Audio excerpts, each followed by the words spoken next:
என்றால், இறைவனை எப்போதும் உள்ளத்தில் கொண்டுள்ளவர்கள் இறைவனால் காக்கப்படுவர் என்பது. இஸ்லாம் மார்க்கம் என்பது நல்வழி மார்க்கம் ஆகும். ஒற்றுமையுடன் இருப்பது, நல்ல காரியங்கள் செய்வது, தர்மம் செய்வது, சலாம் சொல்ல முந்திக் கொள்வது, இஸ்லாமியர் அல்லாதவர் என்று பாராமல் அனைவரிடத்திலும் அன்புடன் நடந்து கொள்வது, கோபத்தை அடக்குவது, மன்னிப்பது, சண்டை சச்சரவுகளை தீர்த்து வைப்பது போன்ற நற்பண்புகளை போதித்தவர் நபிகள் நாயகம் அவர்கள்.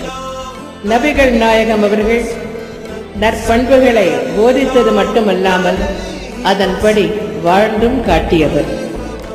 நபிகள் நாயகம் அவர்களின் போதனைகளை அனைவரும் கடைபிடித்து வாழ்ந்தால் இந்திய நாடு அமைதி